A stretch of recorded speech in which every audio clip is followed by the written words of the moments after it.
All right, it is good to be here this morning. Let's turn to the book of Ecclesiastes chapter 8.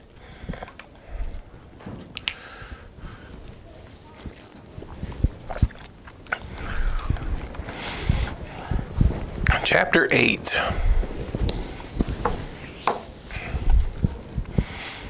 At the end of our last lesson, as we covered most of chapter 7 last week, the preacher here was explaining the disappointment that he found in men.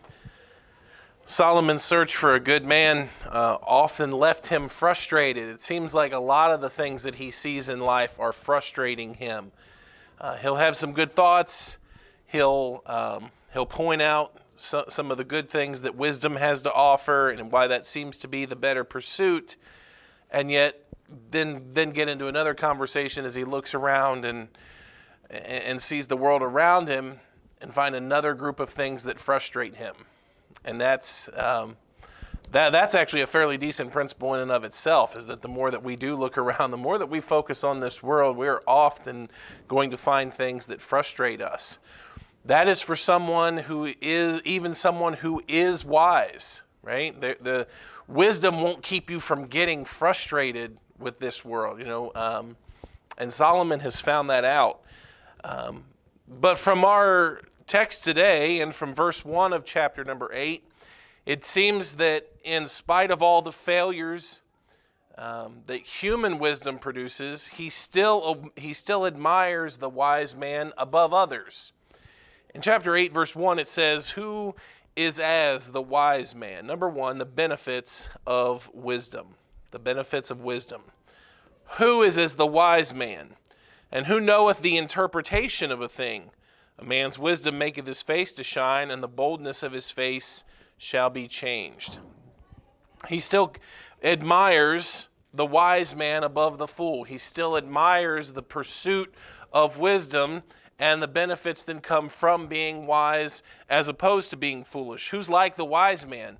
He says, who knoweth the interpretation of a thing? I mean, who else could be qualified to search out the hidden meaning of things?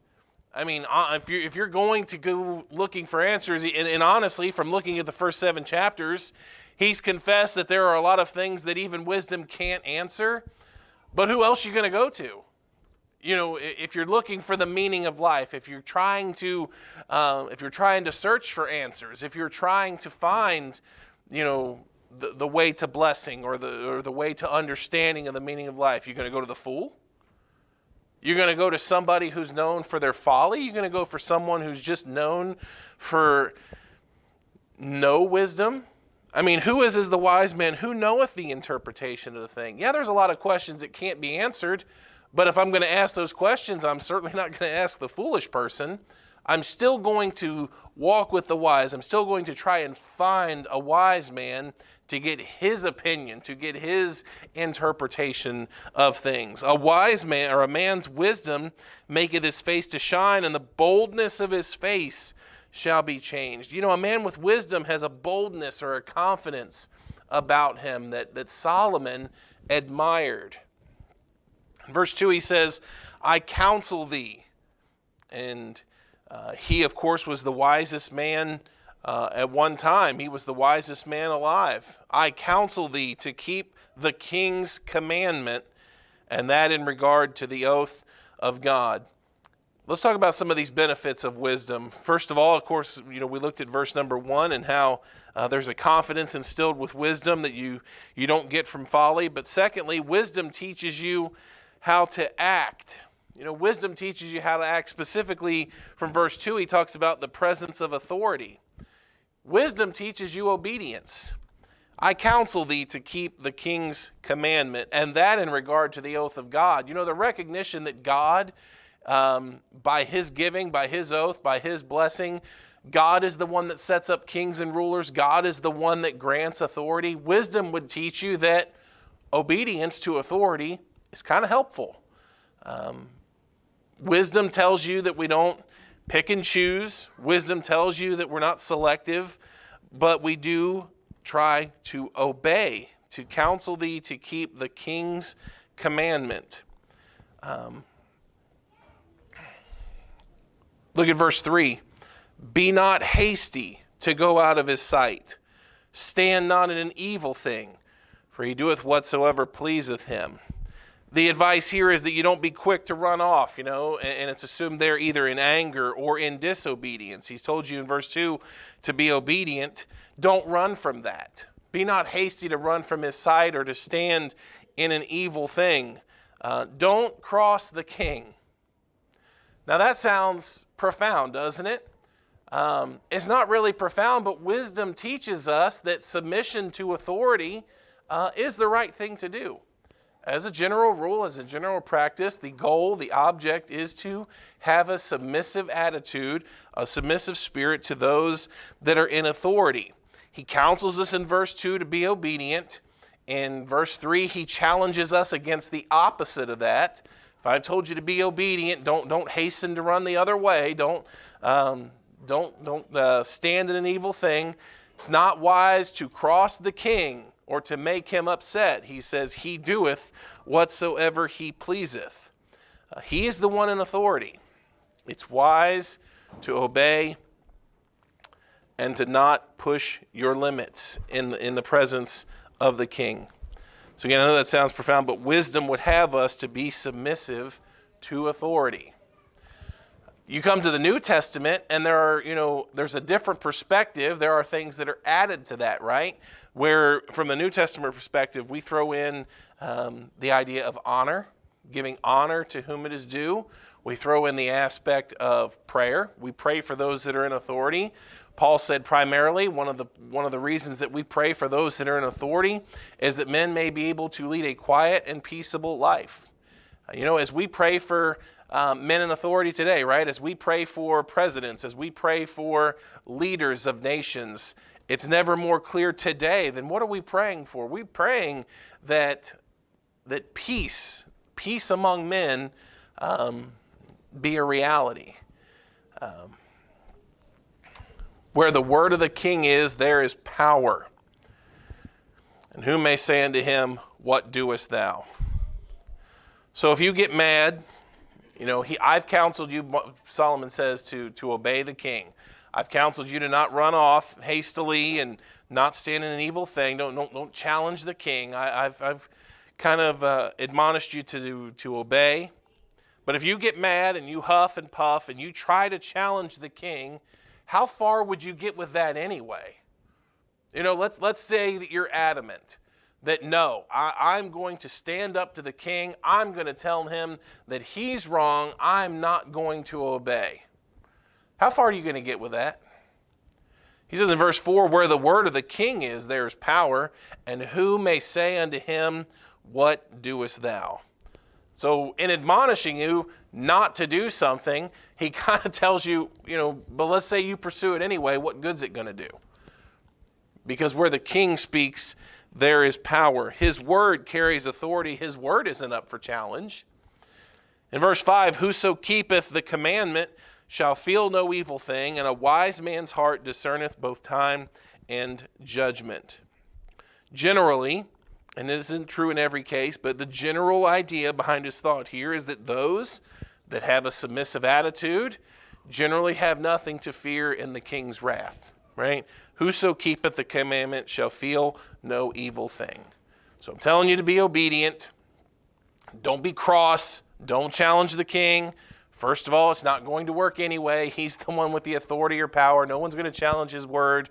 And you would be better off to just be submissive, to have that attitude of obedience, because whoso keepeth the commandment shall feel no evil thing. Now, some people might say this is self-serving, right? Because guess who the king is? The guy that's writing this. It's easy to counsel people to obey the king when you're the king. But this is wisdom, he says. Wisdom is teaching you those things. The benefits of wisdom teach you that having a submissive attitude toward those that are in authority is generally going to get you farther and leave you better off than someone who's cross, someone who always challenges authority, and that is a pretty simple aspect of wisdom. But from verse 5, wisdom also teaches a man not just the what, but the when. It says in verse number 5, a wise man's heart discerneth both time and judgment. Someone who's wise, there's potential that he may disagree with a king, right? There's potential that he thinks in his mind, the king is wrong. But the wise man also considers, but is this really the time and place to bring this up? He says in verse 6, because to every purpose there's time and judgment. Therefore the misery of man is great upon him. We all understand that there's a right way and there's a wrong way to do things, but there's also a right time and a wrong time. The heavy load, he speaks there in verse 6 about the misery that brings upon man. Man bears a heavy load because he can't always tell the difference. There are maybe someone who is gung-ho about a decision or a plan or a purpose, right? He's dedicated to a purpose. He wants to see it done. But there are some people that get headstrong in that, and you could not convince them, listen, I don't disagree with you, but I'm not sure that now's the right time. People that are in authority, obviously he's still in the context here speaking about kings, but, I think about people that are in authority, and I think of it all the way down. You've got kings, you've got elected officials, you've got, bosses, bosses at work. I'm sure that my boss or someone like Brother John could tell as they lead, as they try to make decisions, as they work with groups of people that are under them, that is something that they have to take into account, right? Not just the what, but the when, the time and the place to not just have a plan and a purpose to do something, but when to do that, when to roll those things out. And that is a heavy load upon man, he says, because Solomon has seen that men struggle with that. Men struggle not always just with the what, but with the when, knowing that in verse 6, to every purpose there is time and judgment, and therefore misery of man is great upon him. So the benefits of wisdom teach us, right? Verse number 1, that certainly wisdom is the better path. Wisdom will get you at least the questions, even if it can't get you the answers. Wisdom will give you a confidence. Wisdom will make you more trustworthy. Wisdom teaches us a submissive, a humble attitude in the presence of authority. Wisdom teaches us to caution ourselves, not just as to the what, but the when. So there are some benefits to wisdom. Of all the things that he's seen that disappoint him, he still admires wisdom because wisdom at least seems to have a full or a better approach to life. Number 2, the weakness of men. So the benefits of wisdom, but number 2, the weakness of men. Now, for all that you would want to search out with wisdom, including the what and the when, verse number 7 tells us, for he knoweth not that which shall be, for who can tell him when it shall be? There's a lot that we don't know. And it says there that we don't know the what, for who knoweth not that which shall be, and who can tell him when it shall be? We don't know all the whats. We don't know all the whens. Men make plans. We make schedules. We have ideas, but nobody knows what the future holds. Nobody knows what's going to happen tomorrow. Now, Monday, generally at work, Monday for me is a day that's got a lot of meetings. I already know that at 9, at 2, and at 4:30 tomorrow on my schedule, I've got meetings. Okay, I already know that ahead of time. I have plans. I know what I'm going to say. I know what each one is about. I don't know what those meetings are going to bring about, though. First of all, I don't even know if I'm going to be there for the meetings. I don't know. We've had sickness in our family recently. If I get sick and can't make it, do I know that I'm going to the meetings? Do I know what the outcome of those meetings are going to be? Are those meetings going to yield happy results for me or unhappy results for me? I don't know. Nobody knows what's going to happen. Nobody knows when it's going to happen. And so we would derive from that. Solomon is telling you here that the frustration of life is that nobody's able to finally answer all of the whats and whens. Sure, wisdom teaches you that. And then from a different perspective then, from a New Testament perspective, or from even more of a godly, from a heavenly down perspective, we would look at that and say, well, that's absolutely then a challenge and a prod to us to have faith, to trust God, to look to Him. One writer of the New Testament says, this is why when we say when we're going to do this and that, we preface it by saying, if the Lord wills. We don't have the wisdom. No matter the wisdom that we attain, we're not going to be able to see the future. You have no idea what's coming down the road tomorrow. So we say, if the Lord wills, we'll do this, we'll do that. Verse 7, He knoweth not that which shall be, for who can tell him when it shall be? For all the wisdom that we could have, there are some things we're not going to know. Verse 8, there is no man that hath power over the Spirit to retain the Spirit. Neither hath he power in the day of death, and there is no discharge in that war. Neither shall wickedness deliver those that are given to it. In speaking of nobody knows what would happen, nobody knows all the whats and the whens, he encounters the one reality that we all know about. When we talk about this, he brings up the subject of death. Nobody knows when that day's coming. And there's nothing that you're going to be able to do. Of all the wisdom that you have, you don't know when that day's coming. What are you going to do to prevent that from coming? There's no man that in his own self, in verse 8, that has the power over the Spirit to retain the Spirit. And neither hath he power, or in the day of death, there is no discharge in that war. That day's coming, and you don't know when it's coming, and you don't have any power to stop it, and there's no getting out of it. There's no discharge in that war. Yes, obviously, wisdom. Man, wisdom's great. Wisdom has many benefits. And yet, there are still so many unknowns in life. The future is one of them. Not knowing the whats and the whens, what will happen tomorrow, not knowing what will happen, when it's going to happen. And he gets down just to it, our own mortality, our own weakness, being a reality. That we don't know when that day is coming. Obviously, again, we would look at that from the perspective of, he's absolutely right in verse number 8. If that day is coming, if wisdom teaches us that day is coming and that there's no actual way to know when it's coming, that we live a life that is prepared should it happen, right? Certainly for the lost, we want to see them saved so that if that day comes upon them shortly, they're prepared for it. For believers, we want to live that if that day were tomorrow, we would be prepared for it. That we would be able to leave this world in a state where we were in fellowship with God, where we were attempting with all that we could to be faithful, to be obedient to Him. Solomon is right and as he's speaking about men's weakness and the lack of knowing, the lack of understanding of what is to come, the lack of ability to stop it from happening. Now, this is frustrating him, and there is an aspect in which, yes, that frustrates us. But wisdom teaches you how to deal with that, how to approach that.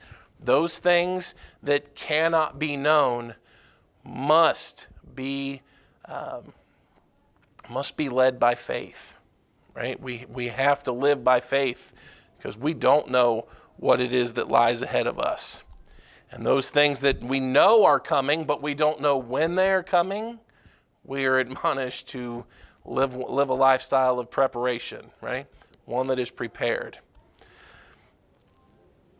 The weakness of men. Well, let's jump down to verse number 9.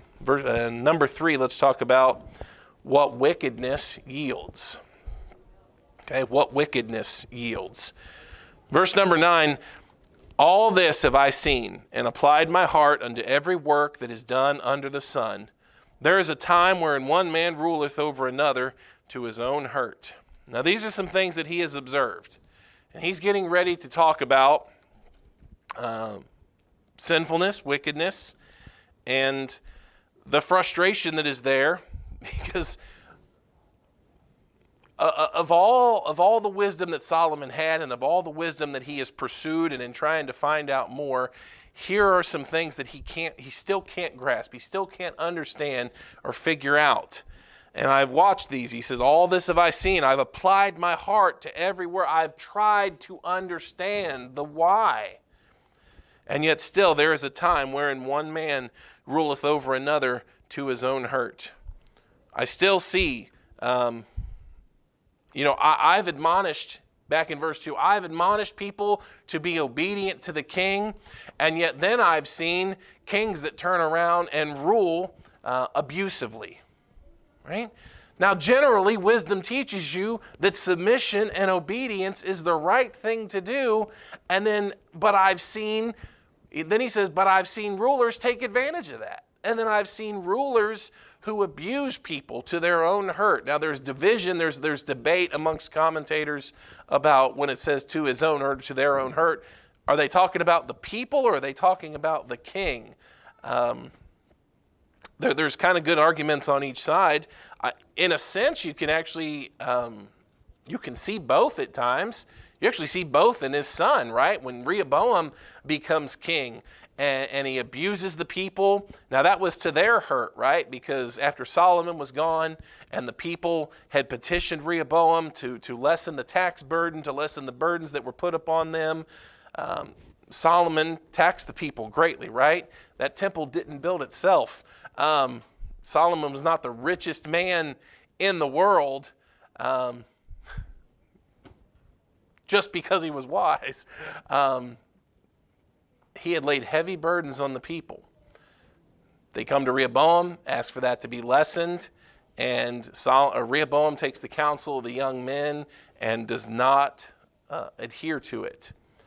And he strengthens the burdens that are on the people. And so he hurts them. And yet in the long run, he hurt himself because he lost his kingdom. He lost 10 tribes out of the 12 from submission under him. So in a sense, both are reality here, where a man rules over another to his own hurt. Verse 10 says, so I saw the wicked buried, who had come and gone from the place of the holy, and they were forgotten in the city where they had done so. This is also vanity. You know what's sad? Solomon is saying it's sad when the wicked aren't remembered for their wickedness. He mentions the wicked who were buried, but it says who had come and gone from the place of the holy. You know, you have these men who were wicked, but every now and then, they'd mingle that with a little religion. They'd go up to the temple and they'd make the vows, or they'd participate. And these are wicked men, but it was mingled with some good acts. And then notice, and they were forgotten in the city where they had done so. This is also vanity. You would think that men who lived wickedly, when they died, they would leave a testimony of, look at this wickedness. This is obviously not the life that you want to pursue. And he says, but yet I've seen wicked men who were buried, but because it was mingled in with some good, when they die, it's like all that's got forgotten, right? Now listen, I appreciate the sentiment, and I actually agree with it and lean toward this way for caution, that in the moment of someone's death and in the short term thereafter, I'm not very keen on speaking ill of the dead, as it were. While those wounds are fresh, I think it helps to be cautious. And yet, Solomon says that this is vanity, that a man could live and die wickedly, and yet because a few things of good were mingled in with it, people have forgotten this life that was dedicated to wickedness. And he says that's messed up. That doesn't seem to make sense. That's vanity. That's not the way that this should be. And yet we see that, don't we?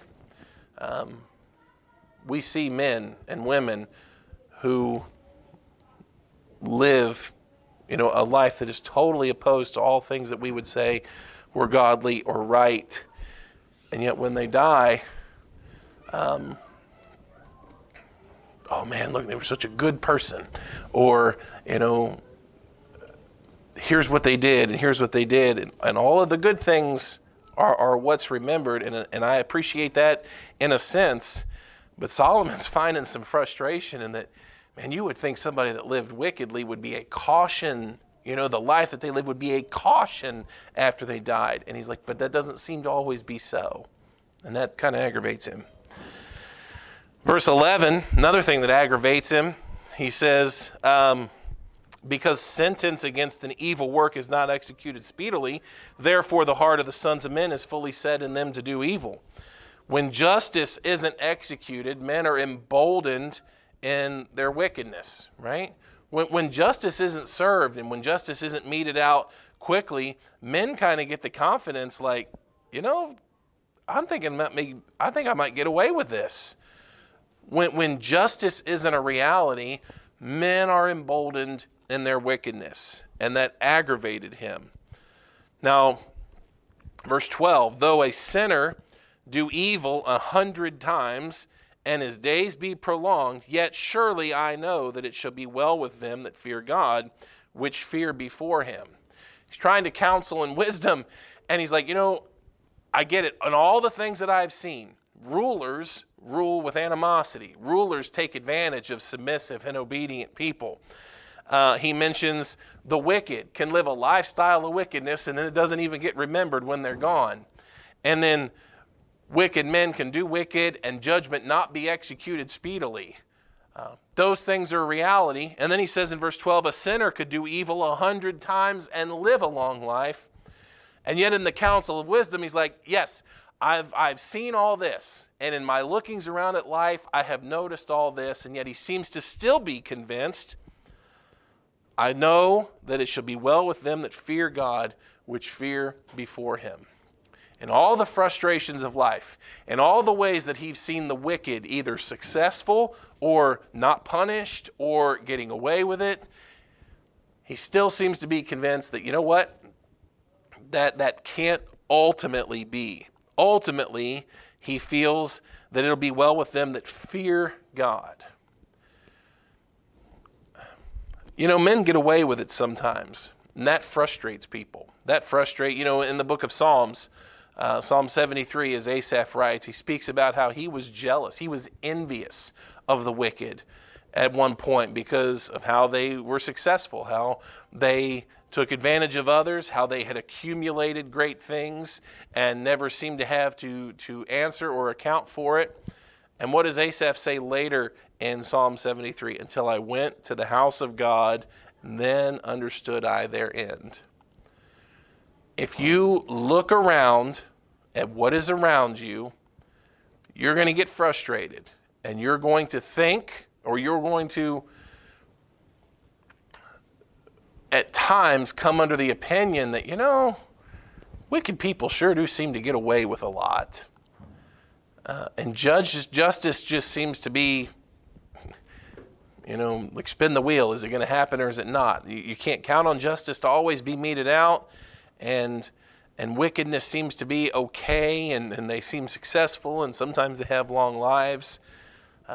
Wisdom would teach you still, in spite of what you see, fearing God, keep continuing that attitude of obedience and submission is still the right way. Because verse 13, it shall not be well with the wicked,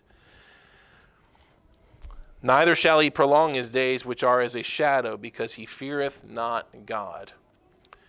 You would not be well advised to look at a wicked person that is successful and say, well, if it worked for them, I'll just go ahead and live wickedly, because that's generally not the way that it works out and not the way that life should be pursued. All right. Verse 14, there is a vanity which is done upon the earth, that there be just men, unto whom it happeneth according to the work of the wicked. And again, there be wicked men to whom it happeneth according to the work of the righteous. I said that this also is vanity. Now this is reality, right? At times, evil succeeds and the righteous struggle. There are times that those that are wicked enjoy long life and those that are righteous don't. And this frustrated him. Solomon said, this isn't right. This isn't the way that it should be. And so lastly, number 4, let's get to the closing observations from this chapter. Verse 15, then I commended mirth, because a man hath no better thing under the sun than to eat and to drink and to be merry, for that shall abide with him. Of his labor the days of his life, which God giveth him under the sun. You know what we've talked about here in chapter 8, that lack of knowing and not knowing what's going to happen tomorrow, not knowing what's going to come down the road, not knowing the whens, not knowing the whats, not knowing the whys, looking around and seeing things that conflict with the way that you think they should be. You know, you would think that the righteous would succeed and the evil would fail, but sometimes those roles are reversed. All of this, all of this unsettling, all these unsettling thoughts. You know what? You better enjoy what you've got while it's in front of you, while you know it's in front of you, because you don't know what's happening tomorrow. There is no guarantee of what lies ahead of us. There's no guarantee of the role that will be played tomorrow. So what's in front of you today, eat, drink, enjoy. Enjoy what you've labored for. Enjoy the blessing that God has given you. Because when I applied, verse 16, my heart to know wisdom and to see the business that is done upon the earth, for also there is that neither day nor night seeth sleep with his eyes. Now Solomon has tried to apply his heart to know wisdom and to see the business. I want to know the why. And I want to look around and I want to be able to understand. And you know what he found? He found a lot of sleepless nights. Because to that, or for also, there is that neither day nor night seeth sleep with his eyes. Then I beheld all the work of God, that a man cannot find out the work that is done under the sun, because though a man labor to seek it out, yet he shall not find it. Yea, further, though a wise man think to know it, yet shall he not be able to find it. While wisdom, and we've seen it at different times, and we saw it earlier in the passage of chapter 8, wisdom will benefit you. Okay? These lessons are not a contradiction of that. Wisdom has great benefits. What Solomon has found out is that wisdom will not always answer why. He has sought and tried to find out how, why are the righteous, or why are the evil able to excel and succeed, while the righteous oftentimes get the portion of the wicked? And Solomon has found so many unanswerable questions as he has looked around. Wisdom will benefit you, but it won't answer why. And you will, as Solomon, find yourself lying awake at night, worrying about death, about the wicked, about a lot of unanswerable questions, if that is the pursuit of your mind. If the pursuit of your mind is that you will not rest until you find out the answers and why life is the puzzle that it is, Solomon says, I can't find it out. And I spent a lot of nights trying to figure it out, where I got no sleep until I finally understood verse 17. I beheld all the work of God, that a man cannot find out the work that is done under the sun. And then the end, yea, further, though a wise man think to know it, yet shall he not be able to find it. This world is a puzzle. And this world is so ordered that if you could spend a lifetime trying to answer why, but you'll just end up with a lot of sleepless nights. You'll end up worried. You'll end up frustrated, just like Solomon is. Okay? We read these, and we're never more admonished than, boy, we really need to be trusting. We really need to be faithful. We really need to be looking to the Lord, because you and I have laid awake at night and worried about the same things that Solomon has. What's going to happen tomorrow? The not knowing of tomorrow. worrying about why some things happen that shouldn't be happening, trying to figure out how this person succeeds and this person fails because obviously it should be working the other way, trying to find out why the world's working the way that it is, trying to understand and not getting anywhere. And Solomon gets to the end and he's just like, I've just determined that I can't figure it out. We know that, right? A view that is taken of this life and trying to understand things just by the way that you see them working out, you will drive yourself absolutely crazy. And Solomon is mad and he is frustrated because he's the wisest man in the world and he spent the most money, time, effort, and wisdom trying to find out why, and he can't find out why. There are questions that aren't answerable. We are prodded to faith, to looking to the one who orders all things and trust in his wise hand that he knows what he's doing, that he has all things under control, and that these questions that can't be answered are not beyond his understanding and his sovereign hand over all these things. Okay? Wisdom is great, but Solomon has come to the end and understood, you know what? Wisdom won't answer all the questions. Wisdom's good. Wisdom is a great benefit. But if you're just focused on this world, you will always have unanswerable questions. Okay? You can live a life that is full of frustration because you can't ever look over the sun, because you can't ever see anything higher or further than that. Okay? And we don't want to spend any more sleepless, worried nights over these unanswerable questions. I know that's not reality. I know it happens to us, right? We are encouraged, though. There are things that we have to leave to God. There are things that we have to put in his hands and trust that the answers will come when they'll come, and that he'll watch over all those things. Father, we're grateful to come today. We are thankful for your word. We're thankful for